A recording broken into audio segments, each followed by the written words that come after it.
Você está escutando o especial do mês do horror do Masmorra Cast.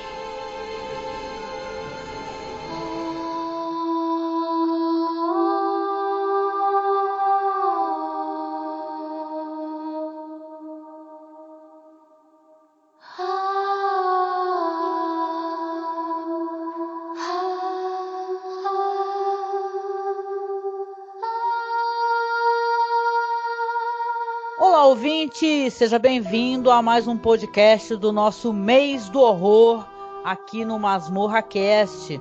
Eu sou Angélica e hoje estou aqui com o meu parceiro Marcos Noriega. Opa!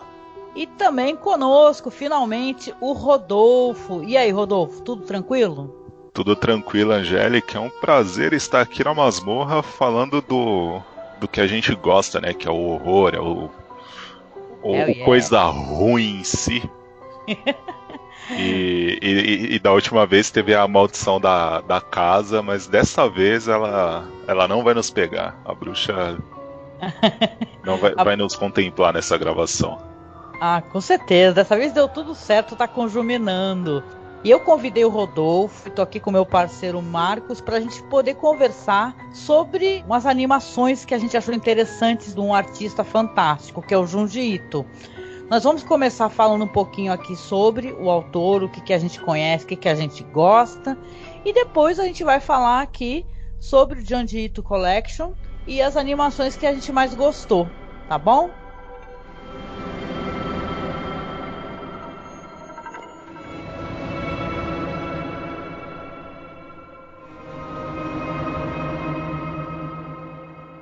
Então, falando aqui sobre a biografia do Junji Ito, ele é um mangaka japonês que começou a carreira dele, na verdade, com uma outra profissão, né? Para quem conhece a história, isso é sabido, mas ele era dentista, ele trabalhava nessa área. Ele era um cara que fazia prótese dentária, mas nas horas vagas ele desenhava. Na infância dele, ele tinha influência das irmãs, né, que gostavam muito de fazer a leitura de mangás. Inclusive, elas liam aquele mangaká muito famoso, que é o Umezu Kazu, né, que eu nunca li nada dele, né, mas eu vi umas imagens assim. Tem um certo paralelo, inclusive, com o que o Junji Ito faz, né. Ele acabou, na verdade, largando essa profissão, né, que ele trabalhava com odontologia, e se dedicou totalmente, né, à saga Tomie, né, que eu acho que foi uma das primeiras sagas dele, se eu não me engano. Ele recebeu justamente o prêmio, que é o nome desse mangaka que ele admirava, né, que é o prêmio Umezu Kazu, pela excelência do trabalho dele. Ele é um cara que ele é um verdadeiro artesão, né, das obsessões, dos medos, né, das coisas que nos assustam e nos incomodam, né. Ele tem essa coisa assim de ter mangás onde você tem muito body horror. Tem certos medos assim que ele traduz nos mangás, né, Rodolfo? Tipo claustrofobia. Tem um nome do medo muito específico que é de buracos. Trepofobia. Ele tem uma fixação em explorar tudo aquilo que traz medo nas pessoas. Se você imaginar que alguém tem medo de lápis, ele vai dar um jeito de criar um lápis que você vai ver e aquilo vai te incomodar, vai te trazer um choque. E é disso que ele gosta do impacto que ele vai trazer nas pessoas com um simples lápis. Ele consegue explorar de formas que você não consegue imaginar como ele pensou naquilo. Exatamente. Ele é muito famoso, né, Rodolfo? O Marcos, inclusive, até tem esse mangá pelo Uzumaki, por exemplo, né? Que é a questão dos espirais, né? Sim. Ele explora esse medo, né? E claro que ele vai tratar do body horror nisso também, né? Foi o primeiro contato que eu tive com ele, com Junji Ito, e nem tinha o hábito de ler o nome do autor. Eu só vi aquilo ali, era de terror, eu tinha uns 14 anos, eu falei, parabéns. Não, e é um cara que ele é muito... Vamos colocar assim, apesar de não ser o único, né? Mangaka de terror, né? Eu gosto, tem um outro mangaka maravilhoso, aquele do Vampiro que Ri, né? Que é até uma referência cinematográfica, né? E tal, quem conhece cinema tem aquele clássico, né? Do cinema mudo, O Homem que Ri. E tem essa série do Vampiro que Ri que é muito interessante também. Qual é o nome do mangaka, Marcos? É o Suehiro Maru. Suehiro Maru. Tu já ouviu falar desse, Rodolfo? Não conheço. É bem perturbador. E o filme também não. O Hiromaru, ele já é de uma questão mais erótica. Seria um sexploitation e tal, né? Que tem até essa polêmica toda, né? E tal, que os caras estão, tipo, proibindo, né? Certas abordagens em mangás e tal, né? Mas assim, falando do maravilhoso Junji Ito, que na verdade o nome dele é Ito Junji, né? Isso. Só que a gente costuma chamar de um jeito e não consegue mais trocar, né? Verdade seja dita, né? E tal. Aí tem várias adaptações cinematográficas, inclusive o Uzumaki teve adaptação, Tomie, eu acho que também teve, não sei se foi só anime, mas de qualquer maneira tem umas adaptações para o cinema. Tem, né? o Guiô. Tem o Guiô, que virou podcast, né? O Guiô é muito interessante. É fruto dele. Sim. O Tomie teve várias, foi uma série de filmes que começou em 99 e aí entrou pelos anos 2000, né? Ah, sim. Eu não conhecia os filmes dela. Eu não fazia ideia disso. Olha, eu vou falar pra vocês assim que o Uzumaki eu cheguei a assistir, né? O filme, né? O live action que fizeram, só que eu não gostei muito, entendeu? Eu acho que, na verdade, isso é interessante, a gente pode até falar um pouco sobre isso depois. O Junji Ito é um cara difícil de tu passar pra uma outra mídia, né? Porque o que o cara coloca, né? Porque vamos, né? Falando assim sobre, inclusive, o traço dele, o cara, ele desenha maravilhosamente, né? Quando você fala que as histórias são perturbadoras e tal, ele coloca isso, mas dentro disso ele coloca muitíssima beleza, né? Se você segue a trajetória dele, lendo as histórias da Tomie, por exemplo, no começo, e depois pro final, porque foi uma longa, né? Fez várias histórias e tal, sobre essa Tomie, que a gente até pode comentar um pouquinho do que se trata, né? Você vê como foi alterando e como foi amadurecendo o traço dele, né? Então você tem um Junji Ito no começo da carreira, claro, de um jeito, e no final, assim, por exemplo, impressionante. Eu falei pro Marcos, viu, Rodolfo, eu li aquela história que é Hellstar Remina. Não sei se chegou a ler essa daí, da estrela que vai bater na Terra, né, e vira uma total loucura, porque o cara que descobriu a estrela, que é um pesquisador, ele coloca o nome da filha, que é Remina, né? Eu não vou dar spoiler não, podem ficar tranquilos assim. Mas, o que acontece? Essa estrela, quando eles descobrem que ela vai colidir, primeiramente colidir com a Terra, e depois daí vai se transformar numa loucura absurda, né, e tal. O povo começa a querer culpar tanto o pai, que é o cara que descobriu, como a filha, que se tornou uma estrela, né, porque ela ficou famosa justamente, ela nem se importava, ela nem queria se tornar famosa, mas começa a ser perseguida, eles querem matar, entendeu? Então, tem vários componentes, não sei se vocês concordam com isso, que o Junji Ito coloca uma questão política também nos mangás dele, nas histórias. Você falou do Guiô, né, que é muito interessante, e tem uma questão do negacionismo, por exemplo, né, porque no Japão é um baque, assim, porque os caras colocam assim... Quando eles fazem monumentos, que eles colocam heróis de guerra, por exemplo, como tem no Japão, eles colocam também criminosos de guerra, sabe, nesses monumentos, né? Porque vamos lembrar que no Japão tinha campo de concentração, né? Para quem assistiu aquele filme lá, aquele... A gente pode citar até o Gens Pés Descalços. Em Pés Descalços, exatamente. E tem aquele Man Behind the Sun, né? Que é um filme... acho que é dos anos 80, né? E você vê que os caras também faziam absolutas atrocidades. Então lá existe um negacionismo e tal, e ele coloca no Guiô, por exemplo, no começo do Guiô, né, que é uma história que também, se quiser, a gente pode comentar um pouquinho sobre, que o rapaz está mergulhando justamente no local que é onde teve uma batalha, sabe? Então tem destroços na água, tem restos daquela guerra, né? Então eu acho que ele coloca, para além, inclusive, do perturbador e tal, ele coloca questões políticas, sabe, sociais, muito interessantes, né, Rodolfo? Nos mangás. E esse negacionismo, a gente pode até lembrar do Imperador, né? Porque foi graças a esse negacionismo dele, de que não, a gente tá vencendo a guerra a qualquer custo, que teve as tragédias com as bombas. Se não fosse esse negacionismo que ele traz à tona, ele fala, gente, não adianta você negar, porque vai ter a consequência, e ele joga de uma forma que você fala, meu, como assim? Era pra ser uma história em quadrinho, e você me dá um soco desse? É uma porrada, né, e tal, né? Mas é interessante que ele coloca de maneira... Ele coloca, assim, uma indicação para você perceber o que tá acontecendo, né? Eu ia comentar brevemente do Hellstar Remina, porque tem influência do Lovecraft. Tem, com certeza. Aquele planeta que se deforma, né? E é devorador, né? E tal. É de uma loucura essa história, né? E tal. Agora você pensa, né, o Rodolfo, sem querer te cortar, e já só. Como é que. Não, eu só aproveitei seu gancho.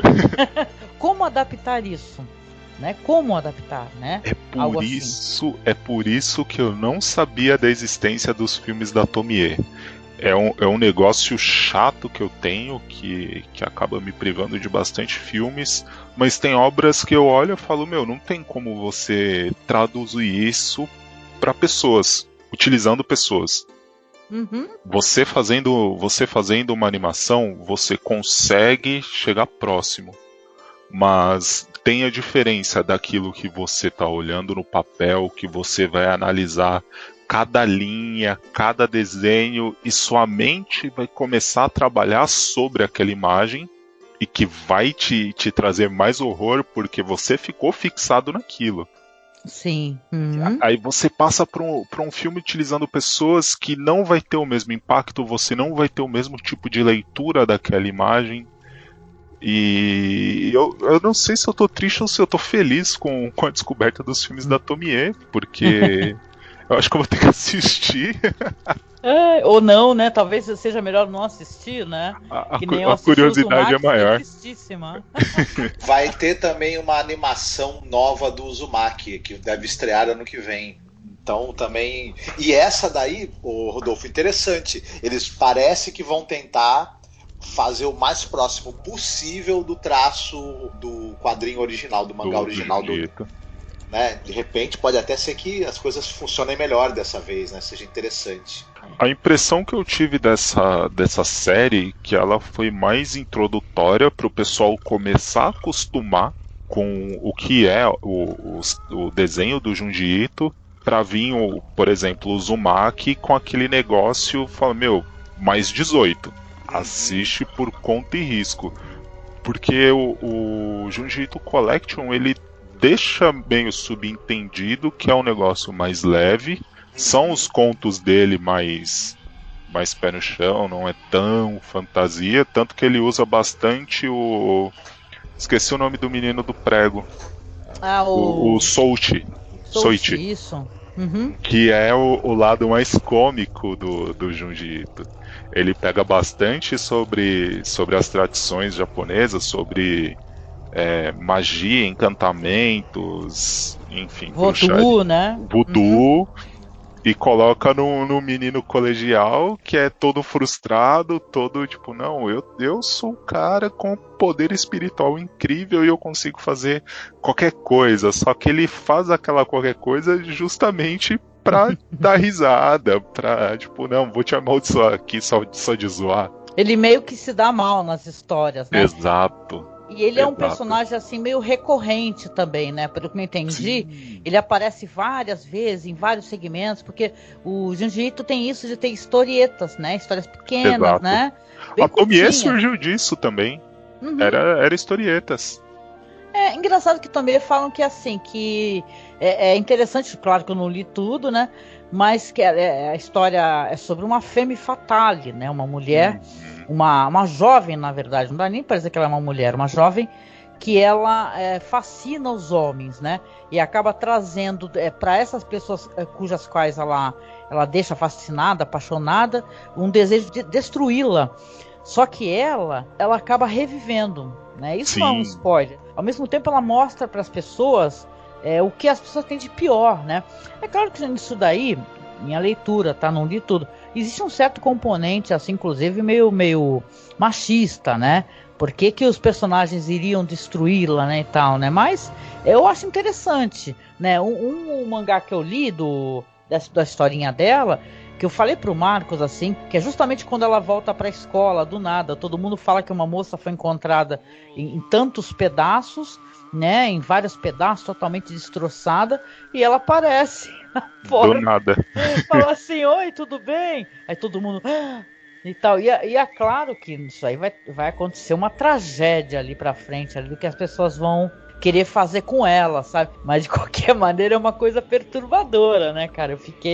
Eu li essa primeira história, quando eu caí em mim do que ia acontecer no final, porque ela tava em tantos pedaços, falei, caraca, não! E o mais louco é que, assim, você pode falar que não tem como ter spoiler, principalmente porque o Junji Ito, ele faz questão de não explicar. E é o que torna tudo muito mais interessante. Exatamente, você pode até conjecturar, né? Exato, O que o cara quer fazer. Ele deixa espaço para você interpretar aquela história e em nenhum momento ele tenta explicar, a Tomie é assim por conta disso, disso e disso. Eu tenho a coleção que parece 2 bíblias juntas, né? E a única pista que ele dá sobre a Tomie é que em um conto ela tem um suposto pai que é amaldiçoado e que o cara chega e fala, não, cadê a Tomie que eu quero casar com ela de qualquer jeito, e tem a principal característica que é a risada dela. A risada e a pinta dela é a personagem em si. E o pai dela pega e fala, cara, você não é o primeiro que faz isso, nem vai ser o último. A Tomie existe apenas por um motivo. Ela existe para seduzir, ela não tá pouco se importando com você e o que vai acontecer com você. Exatamente. E quando você lê aquilo, vendo toda a sequência dos desenhos e a risada dela, a forma que ela ri, você fala, meu, que loucura é essa? É. E a outra pista que ele dá um pouco sobre a personagem, sobre a criação dela, é que eles voltam no Japão medieval, aí conta toda a história de um romance, aí vem a Tomie, tudo bonitinho, e depois mostra ela em fachada, e depois dá um salto no tempo, mostrando ela nos dias de hoje. Agora, qual foi o que aconteceu, maldição? Ele não explica, ele não faz questão de explicar, que é justamente para não fechar a história. Por isso que a Tomie ela é tão grande, ela tem um tomo. É verdade. Não, e diz que é uma coisa bem ontologia, né? Então aparece em várias partes, vários segmentos. Exato. Então dá para você ir acompanhando, né? Também saiu uma animação, que eu saiba, né? Que eu tava dando uma olhada no YouTube, saiu uma animação da Tomie. Não cheguei a assistir também essa animação, mas eu sei que é muito famoso, assim, por um trabalho assim que o cara começou, né? E tal, né? E caramba, é fascinante também, né? Tem que mencionar aqui na nossa introdução o Guiô, né? Que é impressionante, que é uns peixes, né? Você vai ver que o Japão vai ser vai começar a ficar cheio de uns peixes com umas pernas metálicas, com um fedor terrível, né? Que inclusive é esse fedor que é essa entidade, na verdade, né? Que tá para além, inclusive, do ser que tá emitindo esse fedor, né? Olha o Lovecraft aí novamente. Não, ele tem muito de Lovecraft. Ele fala que o Guiô, gente, ele inspirou muito em Tubarão. Sabe aquele filme Tubarão? Do Spielberg, né? Ele tem inspiração no Tubarão, porque ele fala que é super cinéfilo, gosta muito, né? E rende as homenagens dele ao cinema americano, né? E tal. Mas é muito interessante essa história, né? O Guiô, né? Eu gosto bastante também. Que eu me lembre, tem essa coisa que esses peixes estão afetados por uma espécie de bactéria mutante. Né? O Guiô tem essa premissa meio ficção científica e vai depois se descambar para uma coisa que tem um forte tom de escatologia por conta do fedor que toma conta, né, da região, por conta desses peixes meio putrefatos e também das metamorfoses das pessoas. Que aí você tem uma referência direta em cima do Dagon, do Lovecraft, por exemplo. Só que digamos que essa releitura do Dagon, meio ficção científica e meio escatológica que o Junji Ito faz, é muito mais nojenta, né? E tem a ver, claro, com o horror que ele tem da guerra, né? Toda essa coisa da putrefação, dos corpos se desfazendo e da destruição e do mundo tendo que parar. tem toda essa questão do horror da guerra e que como vocês mesmos comentaram, né? O Jiu-Jitsu ele não é um autor que ele vai pelo óbvio, que são os monstros, digamos assim. É aquele horror que é o ser humano enfrentando um monstro, enfim. E ele faz até um pouco isso nas histórias curtas, que elas são quase que anedóticas, né? É uma historinha sobre você entrando em contato com algum elemento sobrenatural que vai possivelmente acabar com a sua vida, com a sua paz e com tudo, né? Nessas historinhas o elemento sobrenatural ele tem uma função muito forte, mas nas histórias dele mais longas é o medo. O grande monstro é o próprio medo. A gente pode pegar praticamente as histórias dele e imaginar se aquilo não poderia ser um delírio de alguém que está com a mente perturbada, imaginando aquilo e tudo. O Guiô a gente pode traduzir de certa forma como o horror do pós-guerra, né? Uhum. O horror do pós-guerra, porque tinha toda aquela incerteza, aí você sente um cheiro que você julga agradável, ou então vê um pozinho azul brilhante que você distribui para a cidade inteira e quando você vai ver, tá vivendo horror. Aqui no Brasil, né? Exato. Aquele caso lá do Césio 137. Césio, né? Terrível, né? História terrível. Concordo plenamente, sim. Tem horror do pós-guerra e a gente conhecendo as histórias, assim, aqueles documentários, Clarão, Chuva Negra, por exemplo, que é uma porrada, né? E o pessoal falava que o cheiro era insuportável, porque tinha pessoas mortas ou em decomposição em todos os locais, assim. Então é interessante como ele traduz, né? Sabe, o medo e o horror, né? É interessante, assim. Eu tava lendo hoje uma dessas histórias curtas, Enigma de Amigara Falls. É uma história onde existe um terremoto, né? Isso é uma coisa que você vê que no Japão acontece, né? Infelizmente, né? Volta e meia, né? Você tem relatos de terremoto, ou seja, uma coisa que para eles é um medo incomum. E aparecem as silhuetas numa montanha depois do terremoto das pessoas, né? Uns buracos com as silhuetas de pessoas. Isso passa na televisão, as pessoas começam a ir para lá para poder ver isso pessoalmente e começam a se sentir impelidas quando tem a sua silhueta, que parece a sua silhueta, a entrar no buraco. Só que é um buraco profundo, entendeu? Que vai para, sabe, não se vê o fim do buraco. Os caras colocaram lá uma espécie de sonda e tudo lá e não conseguiram chegar para além de 30 metros. Então, claro que isso daí vai trazer o horror, o medo e o desespero, né? Que nem falam nossos amigos lá. E você vê que a história vai ter uma história bem curta e tal, mas ela é perturbadora, porque imagina a claustrofobia de você ficar, porque o buraco, ele é apertado, ele vai se alterando também mais pra frente. Você descobre que o buraco altera a proporção do seu corpo também. Quer dizer que, cara, é uma história que dá uma agonia. Ficou na minha cabeça essa história rodando. Falei, nossa, gente, que horror, que horror, que horror. Sabe? Então ele sabe muito bem, né? Passar pra gente essas questões, assim. E tem uma coisa que eu achei em comum, pelo que eu li dele, e isso eu achei interessante. Ele coloca as coisas assim dentro das cidades, né? E tal, né? Ele coloca o urbano ali também fazendo parte da história. Você vê que várias histórias, tem aquela dos balões também, né? Que as pessoas vão ser uma popstar, uma idol, ela se mata e ela fica enforcada ali para todo mundo ver, entendeu? Ela desaparece, depois aparece enforcada. Começam a aparecer uns balões assim que são rostos de pessoas, né? Mais para frente, como também nesse Enigma de Amigara Falls, você vê que as pessoas vão ser atraídas para balões que na verdade são a cabeça delas, sabe? Claro que isso também vai dar num final assim perturbador. Então, cara, é muita coisa interessante, né, que o cara tem, né? Muita coisa interessante. Fora o Uzumaki e tal, para quem for querer procurar, assim, acho que vale muito a pena conhecer. É muito bom o trabalho dele, né? E até o conto bonitinho dele se torna perturbador, né? E nessa série tem um episódio que fala sobre isso, sobre uma história sobre perdas, né? Não sei se é melhor a gente é aquela do Longo Adeus? Exato.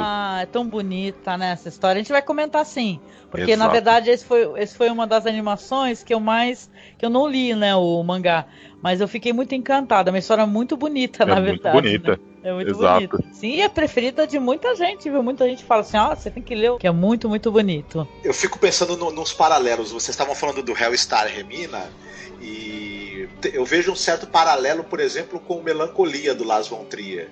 E me veio muito à cabeça isso. E tem uma história desse das histórias curtas dele, que é daquela modelo canibal. Nossa senhora, essa mulher é incrível. Não, um medo fodido, cara. Como que é top model, né? Isso é bizarro. É o nome da história, top model. Eu fico lembrando do Demônio de Neon, lá do Nicholas Winding Refn, e tem essa coisa da modelo ser um ser humano, que ela usa o corpo dela para vender produtos, roupa, maquiagem, etc. Não? E ela é meio que o corpo dela é um produto de consumo, as pessoas consumem o corpo dessa pessoa. E no filme do Nicholas Winding Refn tem essa brincadeira da menina ser comida no final, né, literalmente. E é engraçado como o Junji Ito inverte isso. O mercado, as pessoas consomem o corpo da modelo como se devorassem a modelo. Ela é um objeto de desejo, ele inverte. A modelo é que come as pessoas, né, literalmente, devora, canibaliza. Então eu gosto muito essas inversões que ele faz, semânticas das coisas, e que funcionam, obviamente, quando você tem essa quebra da lógica do dia a dia, o horror pode se inserir aí, né? Uhum. Passa a comer o pessoal porque ela tem um pequeno ataque de ciúmes, né? Isso que é o mais louco. Isso, ela, tipo, pô, eu que sou a modelo aqui, como assim? Vou matar.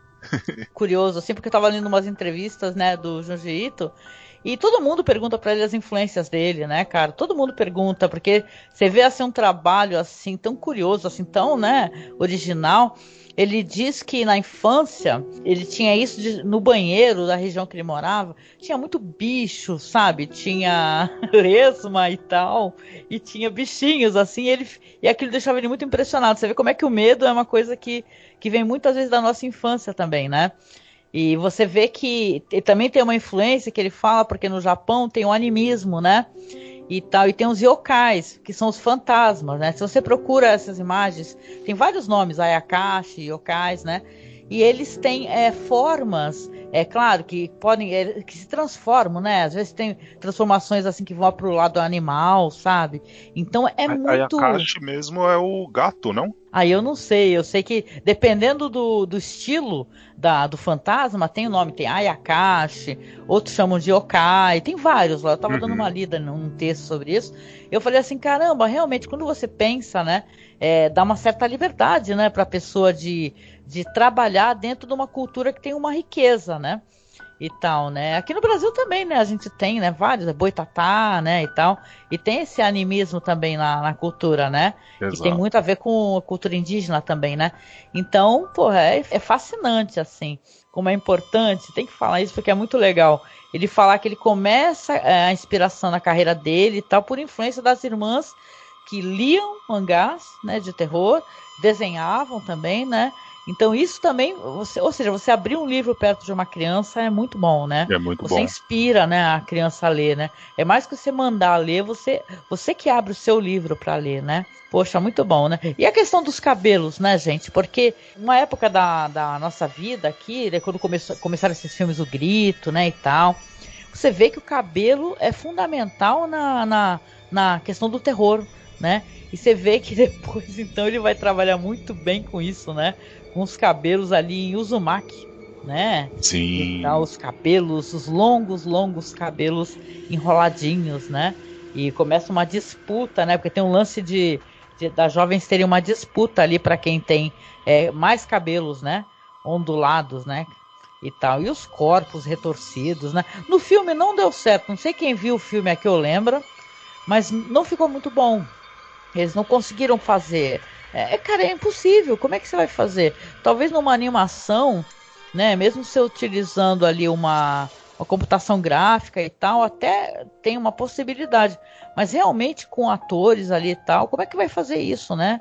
Você pode ter o melhor CG do mundo que você não consegue replicar aquele corpo do Uzumaki, que a mulher tá toda aberta, tem olho, tem sapo, tem rato, morcego, tem tudo quanto é coisa do inferno ali no corpo dela, aberto, e como que você traduz para um filme, por exemplo. por mais que você tenha o melhor CG do mundo, é bem difícil de você trazer tanta referência, tanta impacto visual que ele utiliza. Sim. Vocês chegaram a assistir esse filme de terror que ele participou com os conceitos? Marronier e tal, Não, que não o cara, cheguei a o ver. fã-clube dele, né, o Kobayashi, o nome do cara, do diretor, queria porque queria, conseguiu, né, o Junji Ito para poder fazer, né, e tal, né, o filme eu não vi, gente, né, e tal, mas a participação dele é meio assim, né, a questão do conceito e tal, né, e tal, mas ele não tem uma participação dele como ator, né, talvez devesse, né, que seria interessante, né. E tal, mas olha, é fascinante. Tem muita coisa dele. Eu descobri para gravar esse podcast, apesar da gente querer falar aí do Junji Ito Collection, né? Que, nossa, tem tanto material desse cara, mas tanto, que eu fiquei, caraca, eu até pensei, né? Falei, poxa, vamos falar também de outros mangakás, o Marcos gosta, mas, cara, só do Junji Ito tem muita coisa. Tem muita coisa. Eu foquei basicamente nessa coleção. Eu não estudei tanto sobre ele para trazer aqui. Muita coisa, menina, muita coisa que esse homem tem.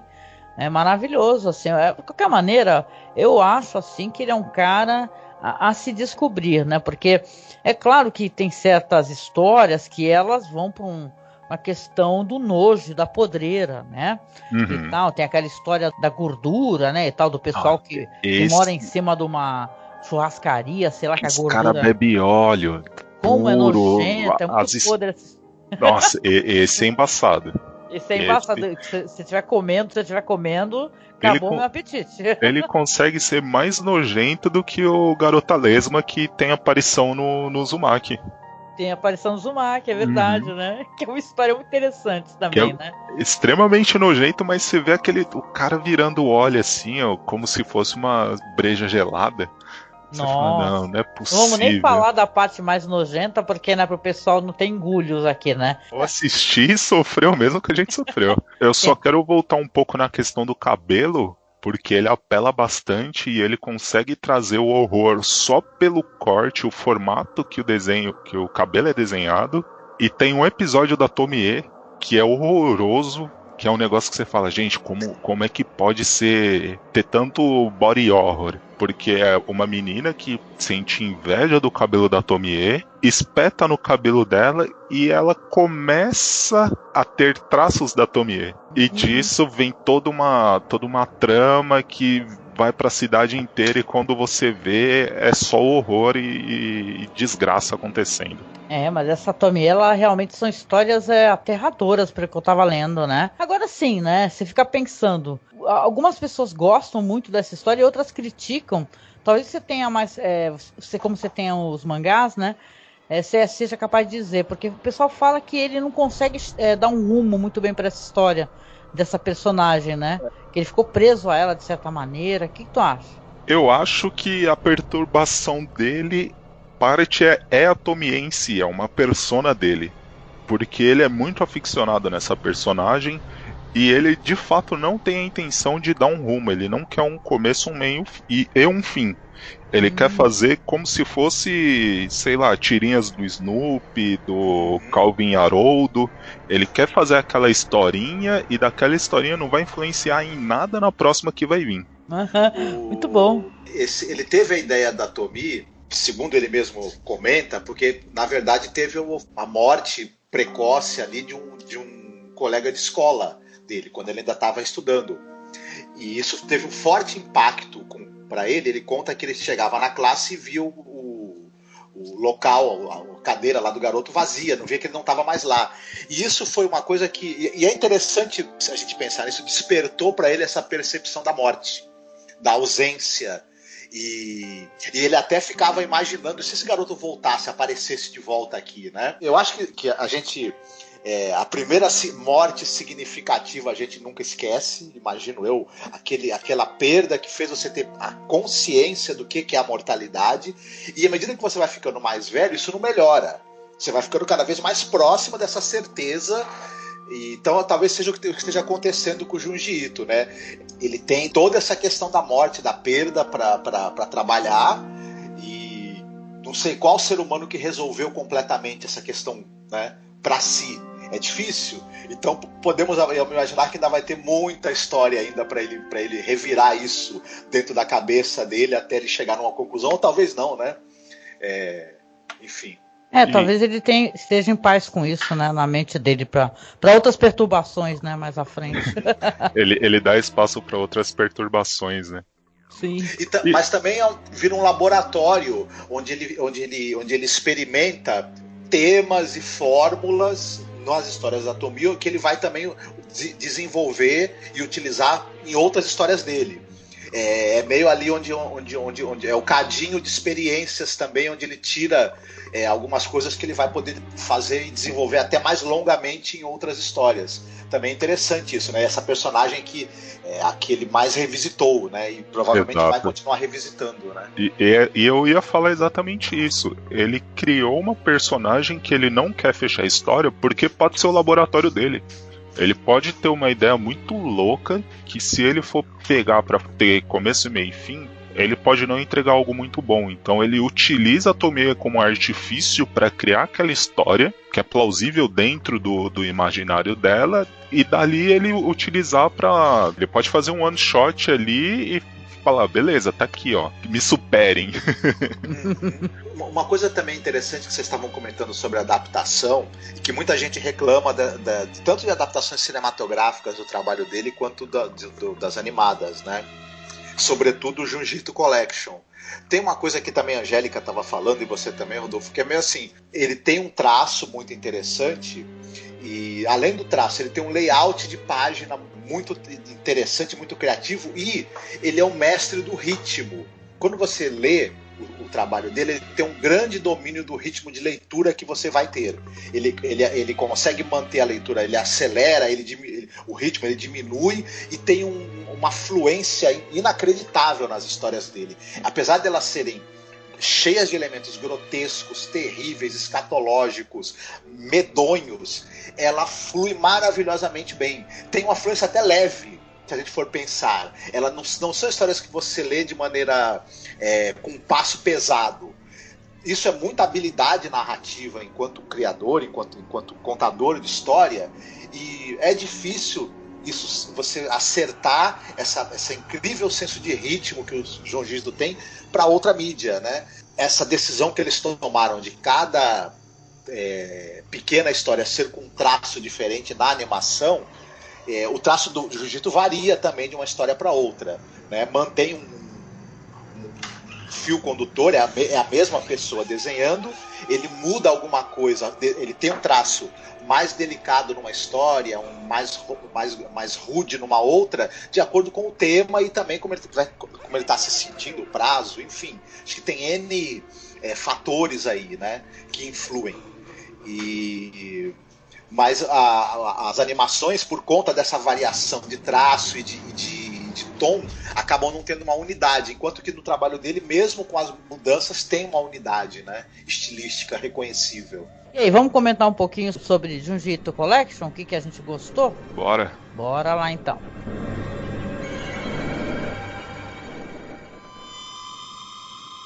Boccia, ご機嫌いかがですか？眠っているのですか？顔を見せてくださいな。昼間はいらっしゃいませんでしたね。お菓子を用意して待っていたのに。それでは私の方から伺っていいですか？今から伺いますね。なんだって？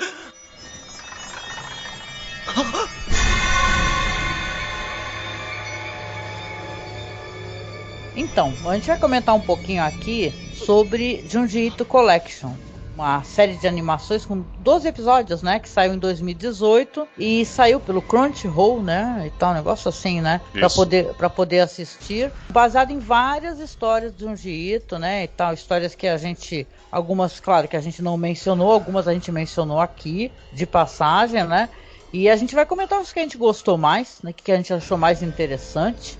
Né? E o mais interessante dessa animação é que no final de cada conto ele te dá um número de referência para você buscar nas coleções dele onde está essa história. Isso, exatamente, né? Tem essa facilidade. E aí, o Rodolfo, Você fez a revisão, né, e tal. Você gostaria de mencionar algumas histórias aqui que você achou interessante? Tem algumas que são bem curtinhas, né? A gente falou até do Soichi, né, e tal. A primeira história, por sinal, As Maldições Convenientes do Soichi. Do Soichi, que é a parte cômica dele, que é bem legal, é bem interessante, se você pegar imaginário japonês. Eu queria começar com a do Homem Bonito. Ah, boa, sim. Que é a história que joga ali na cara o conservadorismo japonês, que é uma mulher grávida, que é amante de um cara que chega pra uma criança e fala: eu quero ter essa criança, só que o pai não quer saber. O que eu devo fazer? Você acha que eu vou ter um futuro com ele? E aí vem a maldição do Homem Bonito, né? Que dá a entender que é aquela criança no futuro. E aí a criança fala: não, para de ser idiota, você não vai ter nada com ele. A mulher fala: beleza, vou me suicidar. E a partir daí começa toda uma trama louca que eu considero ela bastante pesada. Nossa, trama é pesada, sim. E tem um lance das estudantes, né? Não sei se o Marco recorda também. Tinha um lance deles se encontrarem numa encruzilhada e perguntar pra pessoa, cobrir o rosto, né? Exato. E perguntar pra pessoa assim do futuro, né? Fulano vai ficar comigo, essa pessoa me ama e tal. É como se fosse uma brincadeira de estudante, exato, né? Que é a mesma pergunta que a mulher fez pro menininho que vai pra escola. A animação é interessante mesmo. E dá a impressão que o menino, inclusive, ficou meio com medo, né? Respondeu meio, claro que ele não vai ficar contigo. Tipo, porra, você é amante. Você acha que ele vai querer ter um filho com você, sendo que ele é casado? Ele vai destruir a vida dele? Para de ser idiota. Lógico que não. E dessa. E foi numa encruzilhada que ele falou isso, né? Foi. Ela perguntou pra ele, né? Tem que perguntar pra quem estiver passando, né? Exato. É interessante essa história, eu gosto dela também. E o mais triste pra ele é que essa pergunta que foi feita por ele fez a mulher se suicidar, e lá no futuro, essa mulher que se suicidou é a tia da menina que ele se apaixona. Aí você fala: puta, esse moleque tá muito desgraçado na vida. Esse daí, por sinal, né, pra gente mencionar, o terceiro episódio, né? Isso. Que eu acho que saiu como O Menino na Encruzilhada, se eu não me engano, né? Na animação. Tá junto com a garota lesma. Exato. Slug Girl. Slug Girl. Exato. Que é podre, gente. É muito podre. É o que a gente tá falando, né? A menina, a língua dela começa a se transformar, né? Numa lesma. E os pais vão ficando apavorados, né? Fala assim, lesma se mata com sal, né? Com sal, vamos... nossa filha tá virando uma lesma. O que você acha a gente colocar nossa filha numa banheira cheia de sal? Vai dar muito certo. Vai dar certo. Vai dar muito certo. E esse conto, ele aparece no Uzumaki, que tem uma parte que o moleque vai virar uma lesma e os olhos dele saltam como se fosse uma lesma. Você vê o negócio e você fala: nossa, isso aí, você deixou tomar uma aguinha que você pegou pesado agora. Muito bom. É muito podre. O Marcos estava falando desse daí da Top Model, cara, e esse episódio que é pra ser de terror. Eu não li o mangá, tá, gente? É pra ser terror, mas ele é engraçado. Ele é engraçado. Ele acaba sendo engraçado porque o cara quer fazer um filme, né? E tal, eles estão na escola, né? Eu acho que é dois caras e uma outra moça. Negócio, nossa, são dois caras. Negócio assim, uma estudante. Aí resolve contratar uma modelo. Quando chega uma modelo, o cara já tinha medo quando ele viu a ficha. Quando ele viu a modelo, é uma mulher com aparência absolutamente assustadora, entendeu? E ninguém questiona em nenhum momento. Pra mim isso é mais perturbador, que ninguém fala: gente, essa mulher é terrivelmente assustadora. Mas isso que é o mais louco, porque ele começa falando: minha premonição ela é muito forte, e quando eu acho que vai dar merda, é porque vai dar merda grande. Aí ele vai fumar um cigarro, tomando um café, pega uma revista, olha e fala: puta, que mulher feia, como é que ela é modelo? E no que ele Só ele que questiona, né? E no que ele fala isso, o que dá a entender ele foi amaldiçoado. Foi amaldiçoado pela Top Model. Adorei a leitura que o Marcos fez, né? Falou assim, né?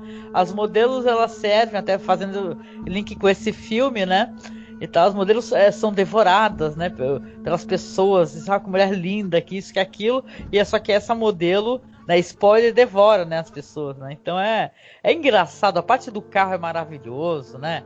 Então ele coloca aquele incômodo, né, que você fala, gente, esse cara tá fudido, não tem o que fazer, né? Tá aquele elefante branco no meio da sala dando risada e os caras tipo, não, gente, relaxa. É só uma mulher que a gente não achou bonita, mas tem quem ache. Tem quem ache. Tem quem ache. Com certeza. É um ótimo filme pra The Dark One, inclusive. Com certeza. São muitas histórias interessantes, né? Eu lembro que eu gostei também daquele Longo Sonho, né? Porque tem a questão de você, enquanto você sonha, você não tem uma métrica de tempo, né? E se por acaso, enquanto você está sonhando, você sonha por meses, anos, né? Isso refletisse no seu corpo, né?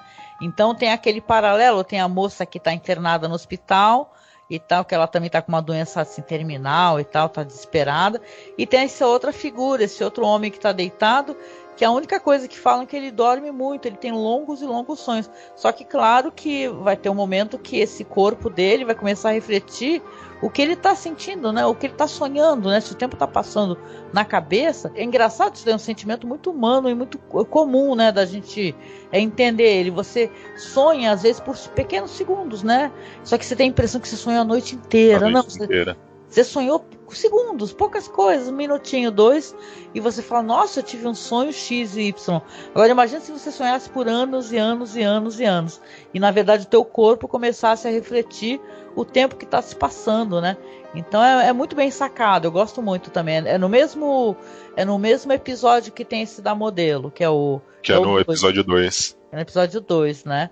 Então é interessante, eu gosto bastante. E esse, quando eu li e vi, me bateu bastante, porque eu tenho um pequeno problema com sono. Eu durmo cerca de 4 horas por dia, meu corpo já acorda, beleza, tô ativo. Só que tem determinados períodos que do nada eu capoto. Eu durmo e passa longe. E eu raramente sonho, só que quando eu tô nesse período que meu corpo desliga, eu tenho um sonho muito longo. E já teve coisa de eu pensar assim, não, beleza, eu tô sonhando, só que eu não consigo sair daqui. Ai, caramba, viesse preso no sonho, né? Exato. Nossa, que barra. É horrível, horrível. Caramba, imagino, nossa. Né, eu, pelo contrário, não durmo quase nada. Quem me conhece aqui sabe que eu tô, tipo, às vezes eu acordo 4 horas da manhã, não consigo mais dormir, às vezes vou dormir, sei lá, às 4, 5, né? Esse período tá mexendo muito comigo. Aí das 6 horas da manhã você já tá ativa e você tipo, não, beleza, vamos. Não, pior que é verdade, assim mesmo. Eu tenho isso, só que o estranho são esses períodos que, tipo, beleza, meu corpo fala, cheguei no limite, vou desligar você. Aí eu tô gravando um podcast daqui a pouco, Rodolfo. Aí eu dormi. Caramba! Já aconteceu. Sobre esse The Long Dream, que também é um episódio que eu gosto muito, e eu fiquei pensando nos paralelos que você tem. Até a gente comentou no Além da Imaginação, alguns episódios em que você tratam dessa questão do sonho, do tempo que se passa no sonho, do sonho que se repete, e isso me fez pensar nesse episódio também. Ele me provocou um temor muito grande, porque eu fiquei pensando, né, não quero ficar passando temores para vocês, viu, mas enfim, vou compartilhar, espero que entre por um ouvido e saia pelo outro, não fique, que imagina se, por exemplo, essa questão do tempo do sonho é diferente, né? Pode se passar anos num sonho e você tá sonhando pouco tempo. Tem até um episódio famoso do Star Trek, do Jornada nas Estrelas, que trata disso. Imagina se você dorme e você tem sonhos em que é um sonho desagradável, é um sonho que envolve algum tipo de sofrimento, e durante o sonho você tem a sensação de que se passaram muitos e muitos e muitos anos, né? E tal. Quando você acorda, beleza, você tá livre, mas aquilo foi um tormento enquanto estava acontecendo, né? E você tem medo de dormir de novo para você pensar, vou ficar o equivalente a muitos outros anos naquela situação, num sonho que demorou alguns minutos. Isso é terrível de pensar. Essa pergunta que eu ia fazer para vocês. Vocês já tiveram sonhos contínuos? Você sonhou com uma coisa hoje, aí você vai dormir amanhã, sonha com a mesma coisa, só que ela continua e vai indo por um longo período de tempo? Ai, meu Deus, comigo nunca aconteceu. Assim, tipo, eu já tive, às vezes peço pra eu não continuar um sonho terrível, né? Eu falar que eu não consiga voltar a sonhar com isso. Mas eu nunca tive uns sonhos que continuam a história, que eu ia ficar desesperada.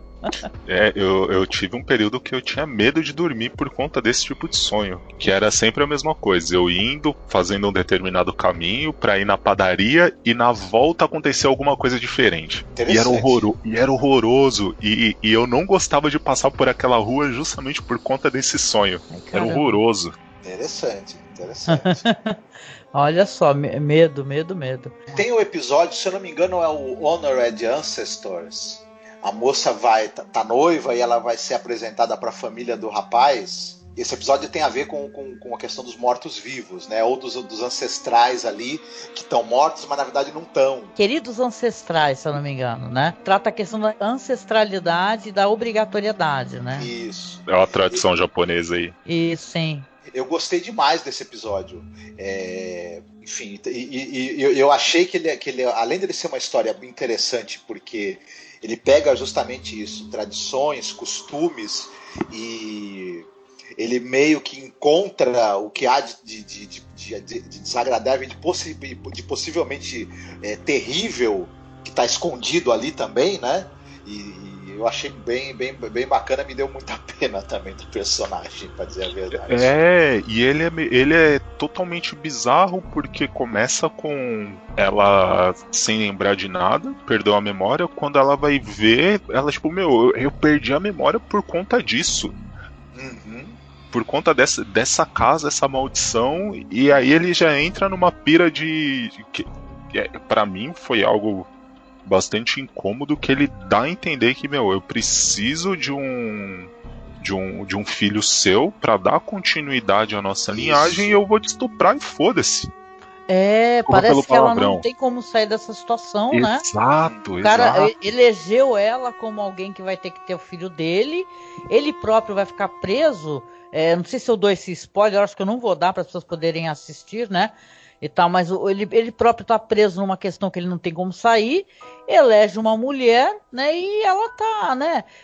Tem uma questão muito bizarra masculina, né? No tratamento das personagens, porque assim você sente que, claro, é uma coisa inconsciente. Eu nem tô falando aqui que o Junji Ito seja um cara machista nem nada, mas tem certas narrativas assim que você sente, né, que o olhar para a mulher, ele não é um olhar piedoso.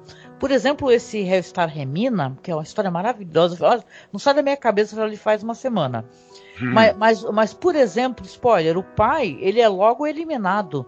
Ela não, ela vai sofrer miseravelmente, sabe? Muito, de todas as maneiras que você puder imaginar, ela vai ser perseguida, torturada, aterrorizada. É claro que a história é muito mais sobre ela do que sobre o pai dela. Mas, cara, você fica pensando assim, fala, caramba, né? Isso é uma coisa também, uma coisa do inconsciente coletivo japonês, né? O jeito como o homem tem um olhar sobre a mulher, sobre a mulher. Que é bem cruel. Tem uma tradição no terror japonês e nos quadrinhos também de horror, que é o Eroguro, né? Que é esse que a gente tinha até citado o Suehiro Maru e o Shintaro Kago, que são dois expoentes, né, do Eroguro. E ele tem um componente de perversão sexual, e as personagens femininas sofrem terrivelmente, né? A objetificação, a violência sexual e a degradação são elementos ali muito fortes desse estilo. E talvez esse estilo ele é muito influente também dentro dessa coisa do mangá de horror, né? Uhum. E tal. E talvez embora o Junji Ito não seja da linha Eroguro, ele usa elementos também desse estilo, né, na obra dele. Sim. É que nem aqueles filmes Pinku, né, e tal, né, que é um sexploitation, né, e tal, né. Aquele Blind Beast, né, por exemplo, né, que é um filmaço, um filme interessante, né. Mas tem essa questão da exposição feminina, né. Desculpa até a gente problematizar, né, mas não dá pra gente não fazer essa análise, né. Eu estava até comentando contigo esse cara, o Shintaro Kago. Eu sei que o podcast não é sobre ele, mas, por exemplo, ele vai fazer uma historinha curta que é uma crítica à caça às baleias, né? Ele pega e ele faz uma história onde mostra uma caça às baleias, a baleia sendo capturada, depois o corpo dela cortado para retirar as partes, enfim, todo aquele negócio. Só que ele desenha isso no lugar de baleia são mulheres grávidas.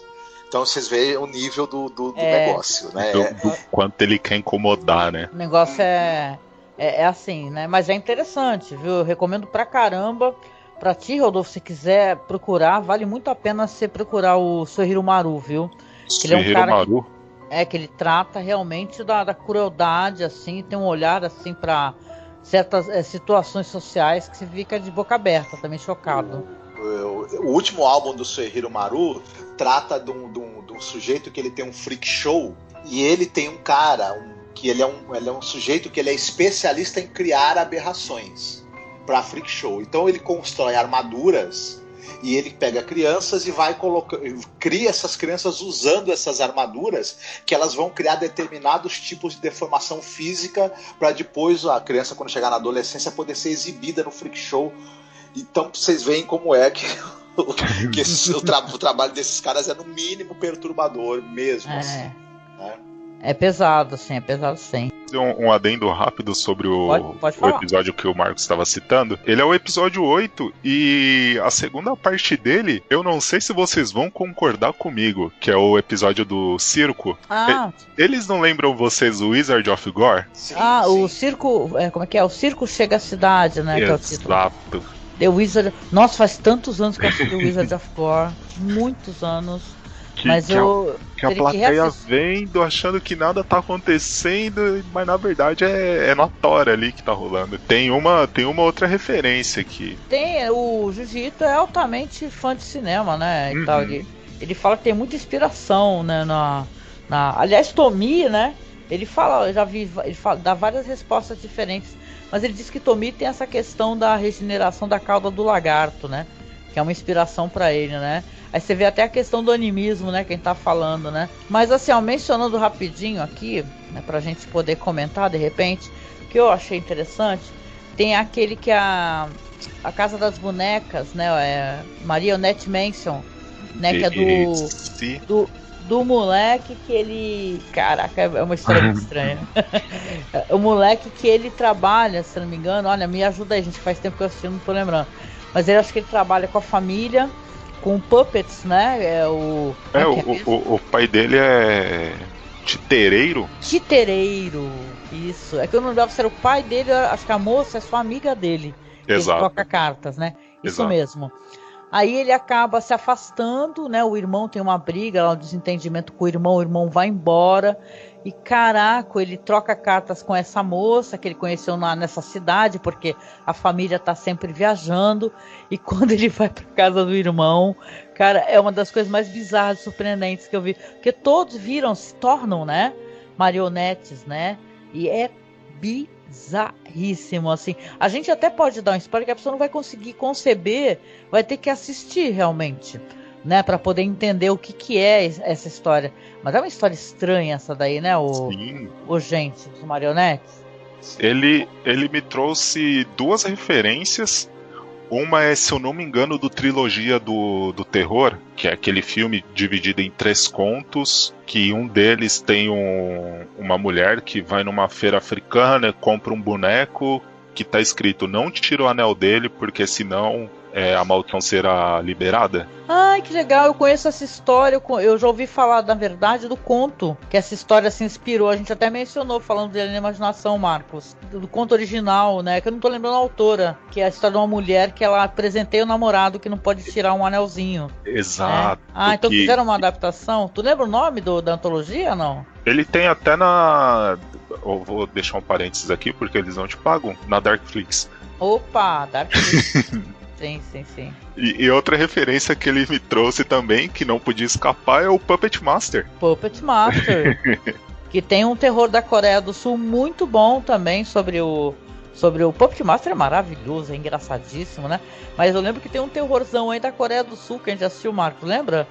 Que o cara também tem esse negócio dos bonecos. Ou seja, os bonecos, as marionetes, aqueles bonecos de ventríloco, eles são ótimas fontes de horror. De horror. Né? Sempre dá pra fazer histórias boas.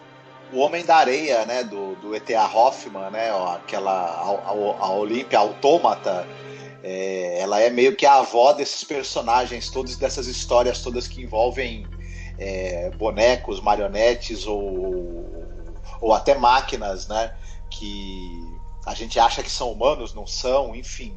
E o horror que a gente tem em perceber que um ser inanimado tá tendo vida e ideias, né, e pensamento.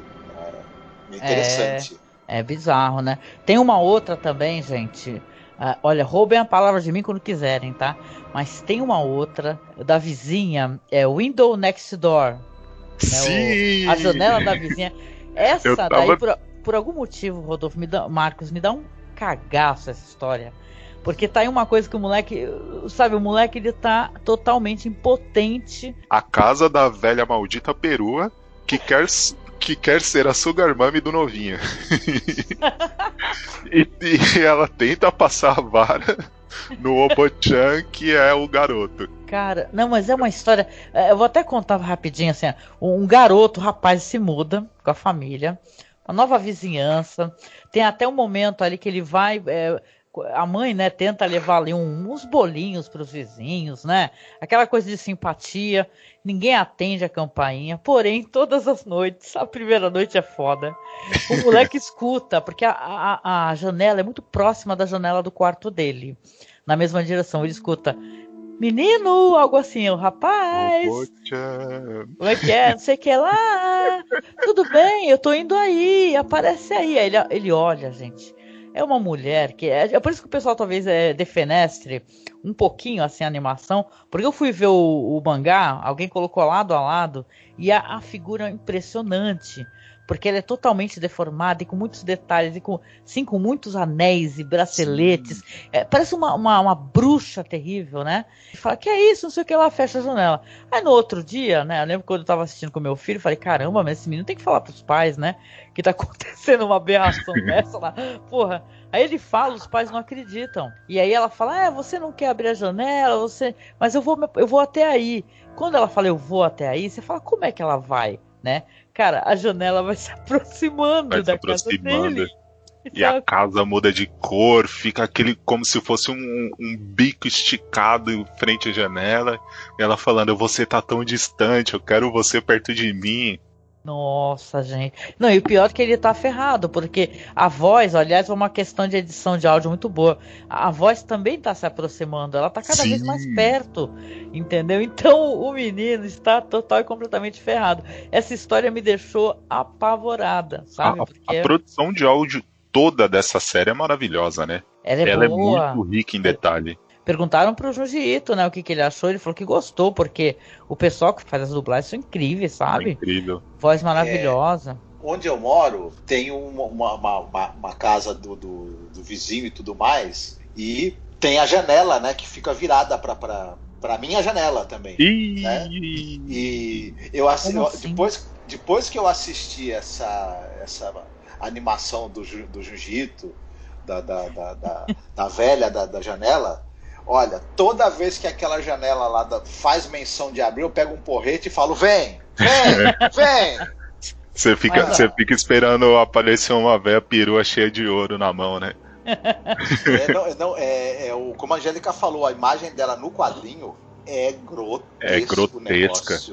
Ela é meio reptiliana, né? Uma coisa, sei lá, é difícil de descrever. A pele dela é tão enrugada que parece que tem fístulas, escamas. Que é escamada, exato. Ela parece que não é nem humana, né, cara? É bizarro. Ah, sim, exatamente. Ela tem toda a configuração mesmo de um monstro de filme de terror. Já não é mais uma pessoa humana. Até as próprias proporções do rosto, né? Parece que o rosto dela ele é meio comprido, pontiagudo. Os dentes são um outro detalhe à parte, né? E tudo, e a animação realmente ela não conseguiu, apesar dos efeitos sonoros serem maravilhosos, reproduzir o quanto graficamente é grotesco esse personagem no quadrinho, né?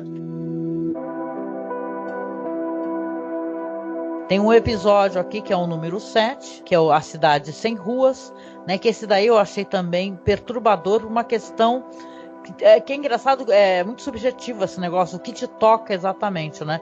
E o que te deixa mais constrangido, né?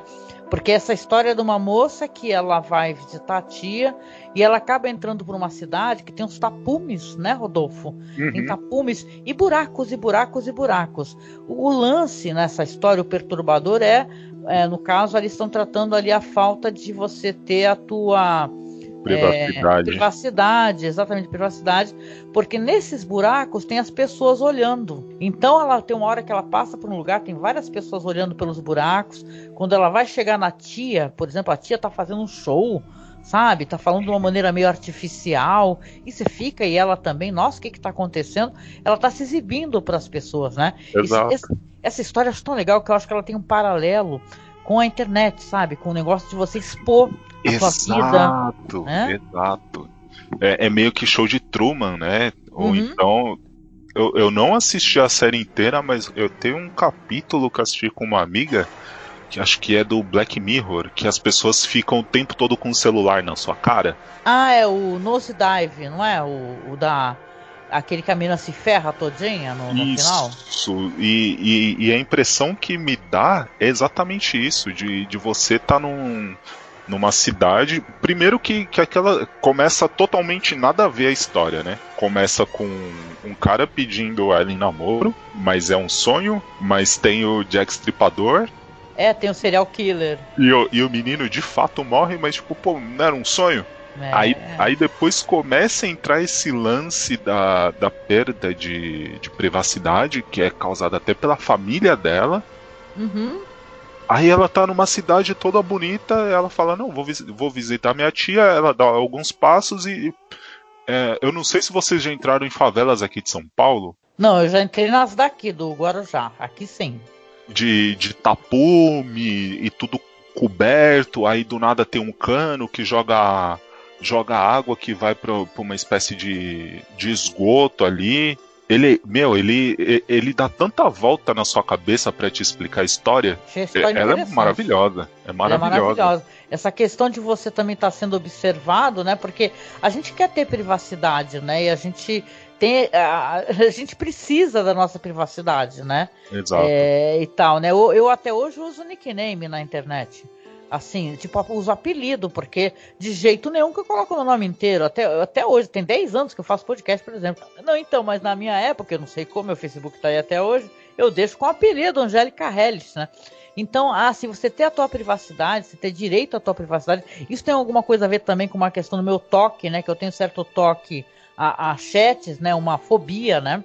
Uma coisa que eu não consigo lidar de jeito nenhum, né? Mas assim, é uma história interessante, né? Dá pra fazer esse link, né?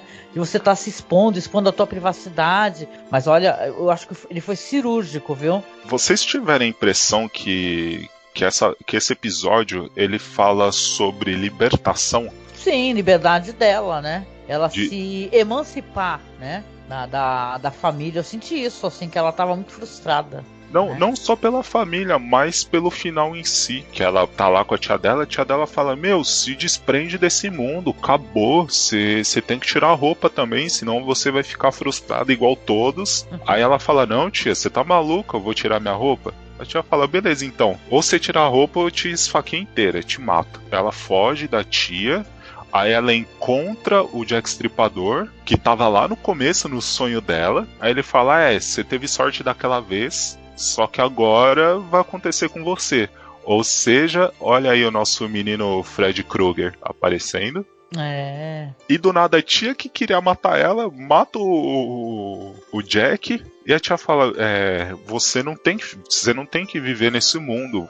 Você segue contrário do rio que você vai estar livre, você vai fugir desse mundo. Aí ela tá seguindo e num túnel escuro, o rio passando e começa a ficar claro, como se desse a sensação de que ela de fato se libertou de toda a maldição que ela estava vivendo daquilo, seja com a família, seja com a sociedade, com todo mundo vigiando ela a todo momento. É interessante, mas essa daí foi uma das que me deixou muito impressionada. Você aceita o absurdo da condição humana e isso serve como uma espécie de libertação, né?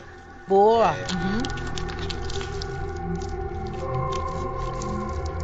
Tem mais algum que vocês gostariam de mencionar? Olha, eu não vou me estender muito, mas aquele famoso capítulo das pessoas que se alimentam só de óleo, né? E, enfim, digamos que elas acabam acumulando, né, aquela famosa gordura nos polos da pele numa quantidade muito maior do que seria o desejável. Olha, o desenho já é medonho. Tem uma determinada página do mangá dessa história que eu vou te falar, olha, é uma das coisas mais grotesca que existe. Isso. E essa cena na animação também ficou, porque tem exatamente essa cena depois reproduzida na animação. Na né? animação. E é um negócio, e é como a gente tinha comentado, né? Ele tira o horror das coisas às vezes mais menos prováveis, né? Eu fiquei pensando nessa coisa. Tem as pessoas que elas são meio, como é que eu vou dizer? Elas têm certo nojo de questões corporais dos outros, né? As pessoas que não gostam muito de ser tocadas, ou enfim. E esse episódio me fez pensar um pouco nisso, né? Talvez essa sensação que a gente tenha vendo isso, que é algo muito grotesco, muito, muito nojento mesmo, algumas pessoas tenham com coisas muito mais simples, né? Muito menos explícitas do que isso, né? E deve ser engraçado viver assim, né? Engraçado eu digo assim, né? Deve ser terrível, talvez, né? Eu fiquei pensando no contrário, né? Quem tem mania de limpeza por questões psicológicas ou psiquiátricas e tem nojo de tudo. Nossa, que aquela Nossa! Que casa imunda! Caraca, esses aí abraçaram a podreira mesmo, né? Nossa senhora! É muito imunda aquela casa. Eu tava meio que bloqueando essa imagem, eu tava focando só no moleque que bebe óleo e tinha apagado totalmente a cena da casa em si, a nojeira que ela é. Puta que pariu. Obrigado. Muito obrigado, Marcos. É podre, cara. Não, e a gente não mencionou, mas eu queria, antes da gente terminar, inclusive, aqui mencionar, porque esse é um episódio muito bonito. Eu até falei o nome errado lá atrás. Eu falei de um longo adeus, mas não é, né? É o gentil adeus, né? Isso, o suave adeus, né? Adeus suave. Nossa, é tão bonita essa história. Quer comentar um pouquinho, Rodolfo? Essa daí é tão linda. Essa é uma que tem final feliz, né? Mais ou menos. Mais ou menos, porque ela fala sobre o medo de uma menina que já não tem mais a mãe e todo dia ela sonha com o pai morrendo, com a morte do pai. E isso traz uma paura que ela carrega a vida inteira, até o momento que ela se casa. Aí do momento que ela se casa, você dá continuidade, Angélica, que eu acho que você vai conseguir descrever bem o que se passa dentro da casa. Ah, sim. O casamento dela, primeiro ela estranha a questão da recepção da família, né? A família parece que a rejeita e tal, né? E ela vai passando pela casa, ela vai convivendo, e ela vê que tem figuras que umas estão mais aparentes e outras estão se dissolvendo, né? E aí ela vai descobrir que a família faz um ritual, né? A família toda faz um ritual para manter, né? As pessoas que faleceram dentro da família. É até interessante, é uma questão de um luto que ele é tratado de uma maneira assim, muito... É por isso que o nome é Suave Adeus, é muito bonito isso, né? Você sofre a questão da perda, só que a pessoa ela vai se esvaindo aos poucos. Você não perde a pessoa imediatamente, nunca mais a vê. Ela vai permanecer na casa, ela vai circular, ela vai conversar contigo. Quer dizer que se você tem um bisavô ou uma bisavó, a pessoa fica ali, a imagem da pessoa num quartinho, você consegue se comunicar e ela pergunta, ele explica, inclusive ela participa de um desses rituais, né? E tal, né? O grande plot twist, né? A gente não vai contar, porque eu acho que a história é tão bonita. Muito bonita, de tão complexa que ela é num curto espaço de tempo, né? Ela retrata bem o medo de uma pessoa. Essa pessoa se casa numa família tradicional japonesa, que é muito difícil de ser aceita. E ela passa alguns sofrimentos ali. até que se depara com o maior sofrimento de todos, de uma pessoa que casa e tenta se aceitar pela família de seu companheiro, que é a traição. Sim. Uhum. E a partir dessa traição, nossa senhora, que o final dela me lembra um pouco o final do mangá do Chamado. Ah, caramba, porque eu não li o mangá do Chamado. Não cheguei a ler, não. É muito bom. Ele é muito melhor do que o filme americano. O japonês é excelente, mas o mangá é incrível. Preciso ler ainda. Eu não cheguei a ler, não. Muito Fiquei bom. curioso. É muito bom mesmo. É uma história muito bonita, né? Essa questão do medo que ela tem de perder o pai, né?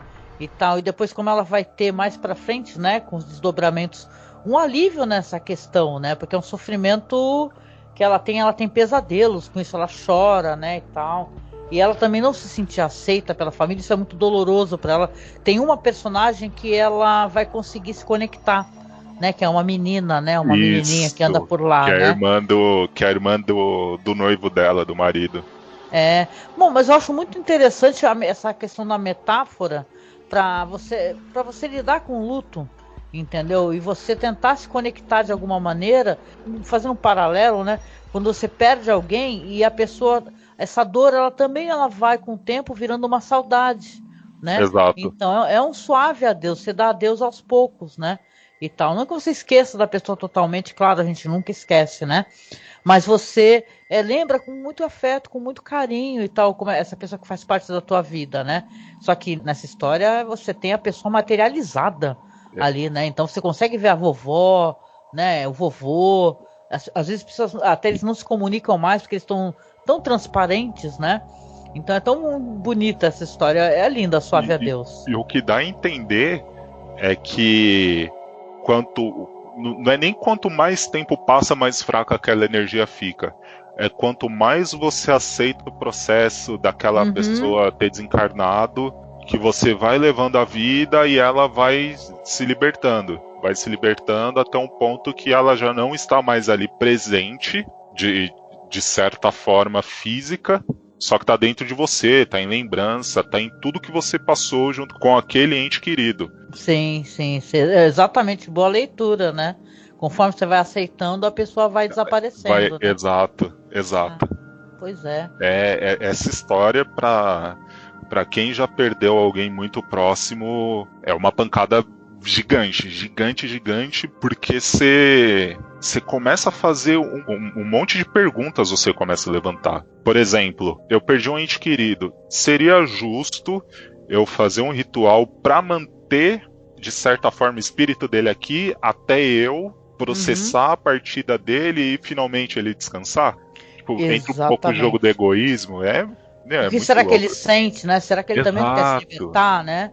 Exato. Ele quer poder ter a liberdade de seguir em frente, né, e tal, né, de ir pro nada, né, ou sei lá, dependendo da religião da pessoa, né, o que a pessoa acredita.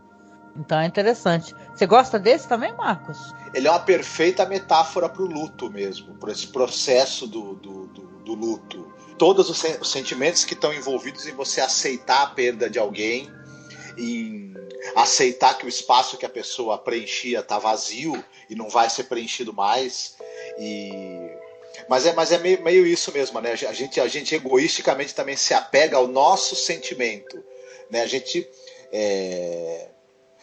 não sei quem uma vez perguntou assim, por que a gente chora tanto e se desespera tanto quando tem a perda de uma pessoa, se a gente não sabe se a pessoa foi para um lugar melhor ou pior do que estava antes. Esse choro é por causa da gente, né? Na verdade, não é por causa do outro, né? É a nossa perda, a nossa falta que nós vamos sentir, enfim.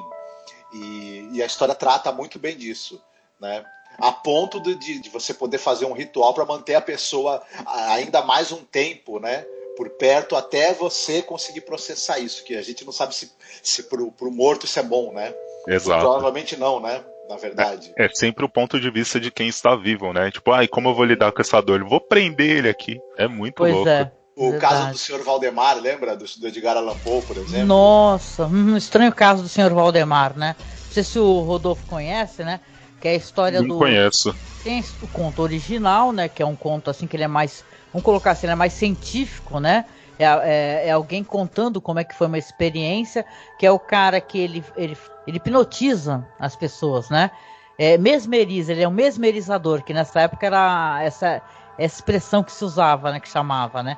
Aí ele resolve fazer isso com alguém que está no momento de sua morte, entendeu? Do seu passamento, né? O filme com o Vincent Price é a coisa mais maravilhosa do mundo. Eu amo muito esse filme, né? Que é inclusive uma antologia. Que o Vincent Price, ele é casado, aí ele tem uma esposa e um amigo ali, e tem esse cara que é um charlatão. Dá pra parecer que ele é um cara que ele quer meio ficar com a esposa do cara. Aí o Vincent Price morre e ele faz hipnose no momento da morte, né?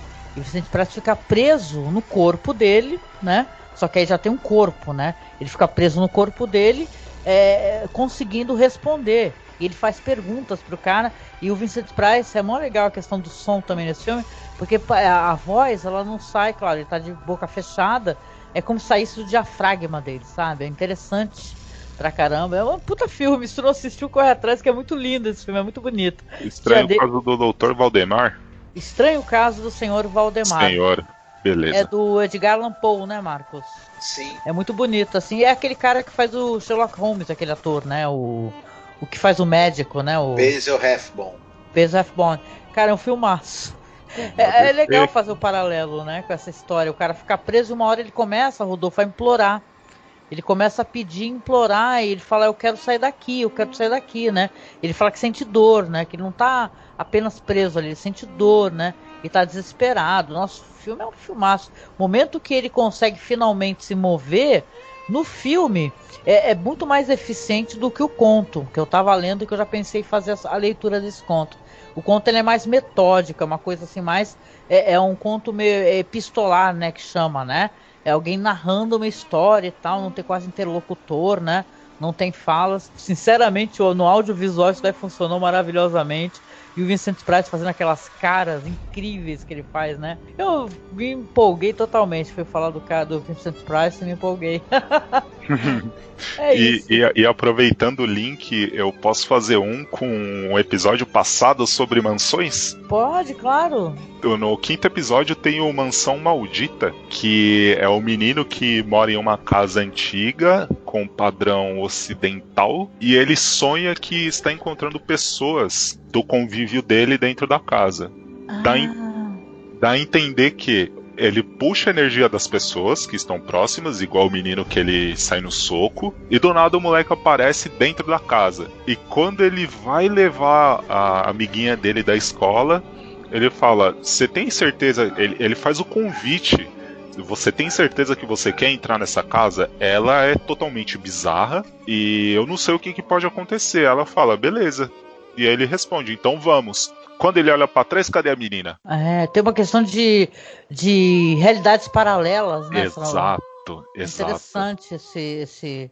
Eu lembro desse daí. Eu não iria nem mencioná-lo, que eu não lembrava que ele era tão interessante. Você falando aí, agora recordei. Ele é muito bom e parece que tem mais contos sobre ele. Tem, né? Sobre essa mansão. Eu deixei anotado aqui que é justamente para eu procurar. Ah, legal, porque eu fiquei com essa sensação também, Rodolfo, que essa é uma história que teria alguma continuidade, né?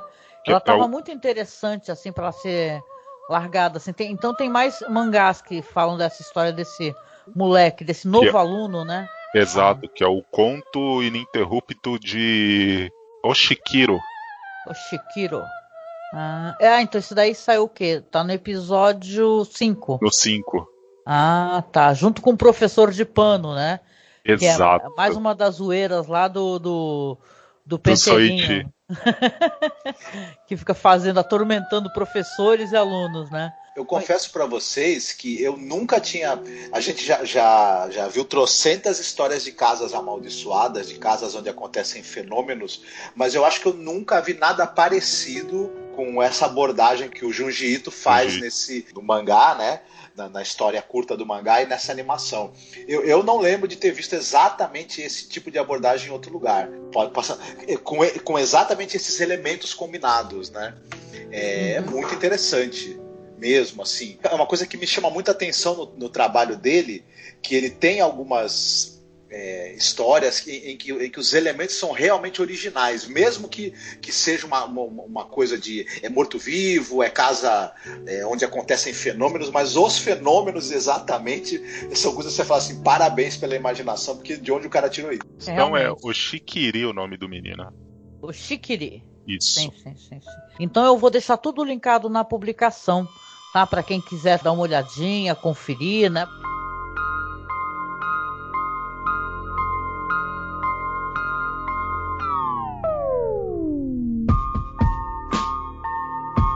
Então é isso, gente. A gente conversou um pouco aqui sobre a carreira, algumas obras do Junji Ito. Falamos das animações do Junji Ito Collection. Não deixe de dar uma olhada, de acessar, porque eu acho que você vai gostar. Uma indicação minha aqui, né, que eu, antes de finalizar, eu deixo.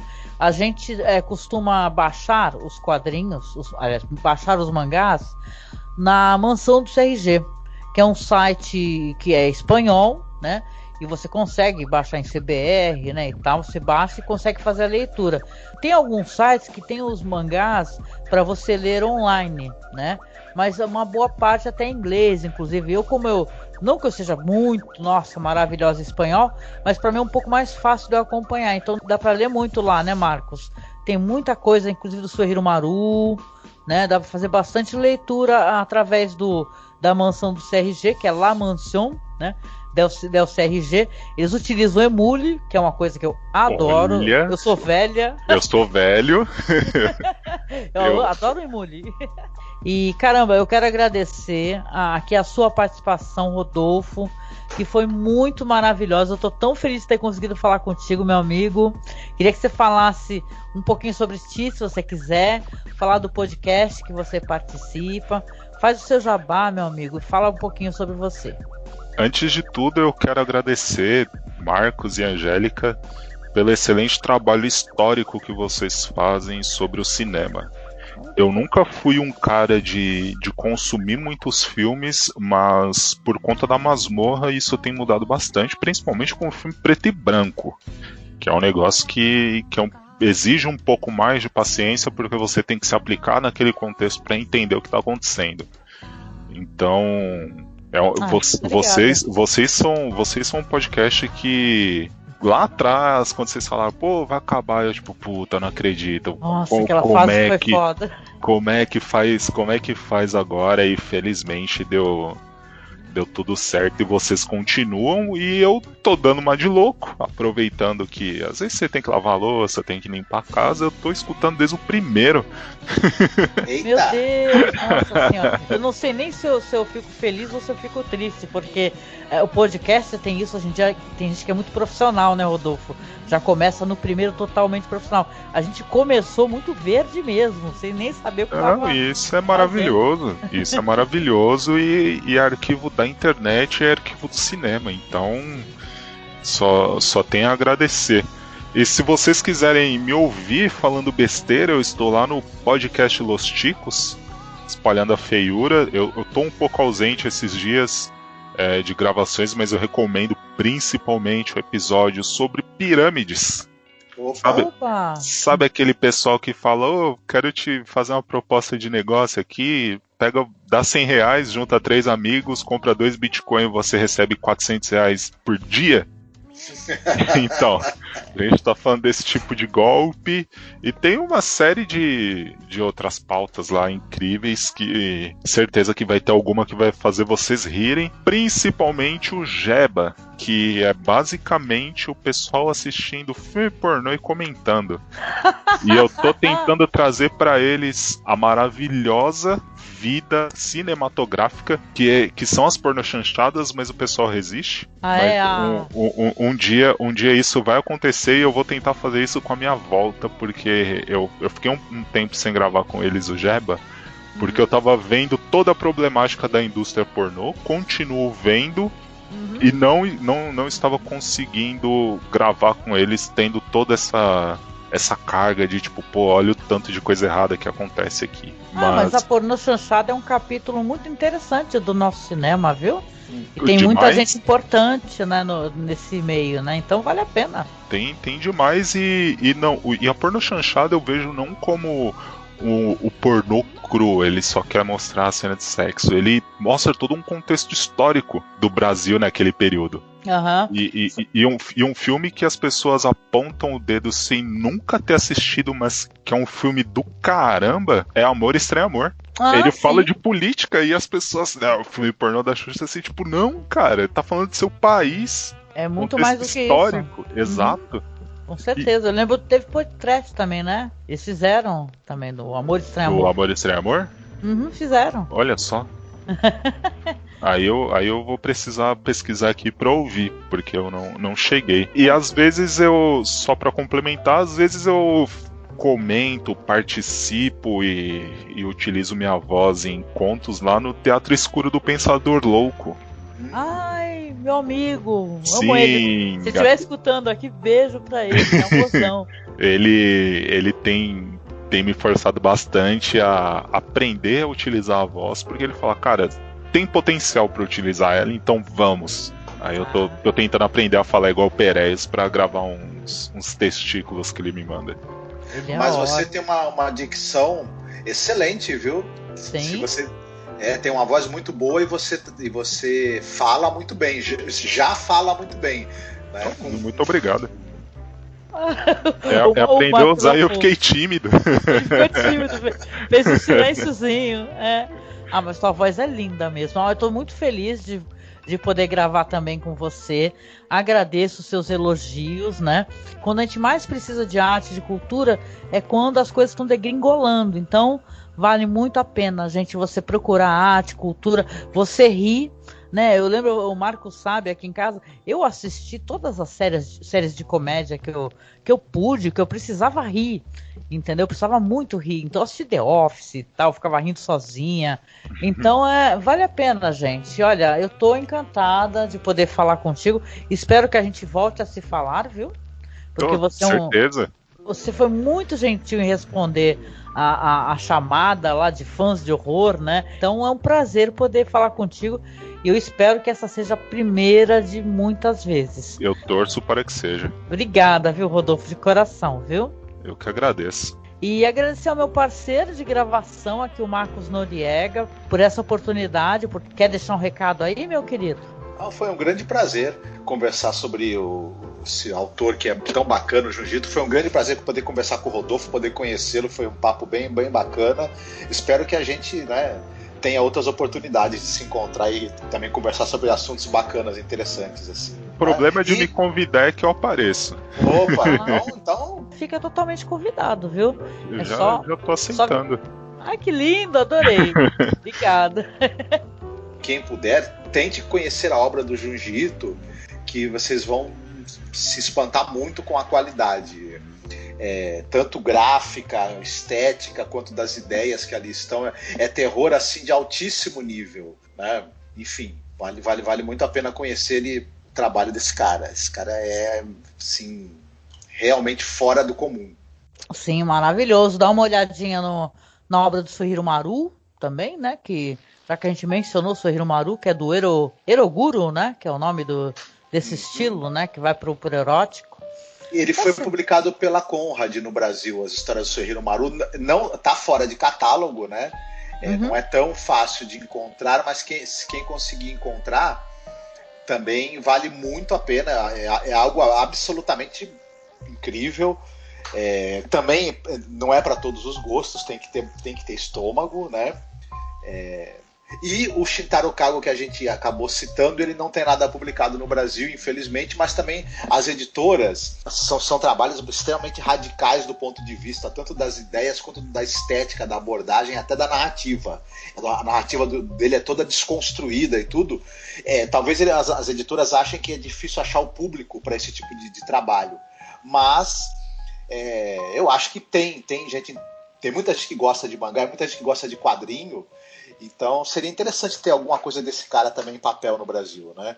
Para fazer um trio aí, o Junji Ito, Suehiro Maru e Shintaro Kago. Eu, por mim, se eu pudesse, teria em papel o trabalho desses três, com certeza. Uhum. Legal. Só mencionando rapidinho aqui, eu não sei se vocês sabem, né, que tem um conto do Charles Dickens chamado The Signal Man, que eu até mencionei quando a gente fez um especial de terror, que a gente falou daquelas séries inglesas que são tradicionais, que passam no Natal, né? Que é Ghost Stories for Christmas, né? E é uma história muito interessante, tem um episódio muito bom, o conto também é legal, e ele disse que quer muito adaptar esse conto um dia. Eu queria imaginar, para quem não conhece, a gente deixou disponível aqui no nosso blog, né, para o pessoal poder assistir, que The Signal Man aos olhos do Junji Ito, que seria, sabe? Que é uma história de um homem solitário, que ele vê uma figura assombrosa, assim, numa saída de um túnel, né? Então, anseios, né? Quem sabe para o futuro, né? Ele é um cara muito jovem, então a gente pode esperar, acho que muito material interessante, né? E no mais, gente, eu agradeço você estar aqui nos acompanhando, aqui nos nossos podcasts do mês do horror, tá? Peço para vocês, nossos recados finais são sempre os mesmos, né? Acessem lá a nossa página no Facebook, que é Masmorra Cine. Nós temos o nosso perfil lá no Twitter, que é Masmorra_cast. E se você quiser e puder, seja o nosso padrinho, seja a nossa madrinha, colabore conosco aqui, tá? Para que a gente continue mantendo o nosso servidor. E continuamos aqui, né, nesse mês maravilhoso, né? Para quem gosta de terror, todo mês é mês do horror, né? Mas esse mês é o mês que a gente gosta de produzir mais, né? Vai ter mais podcasts e a gente finaliza com aquele especial, né? Então eu deixo um beijo para vocês e a gente vai encerrando aqui, tá bom? Até o próximo podcast. Fiquem bem, se cuidem. Tchau, pessoal. Bebam água. Opa! É importante.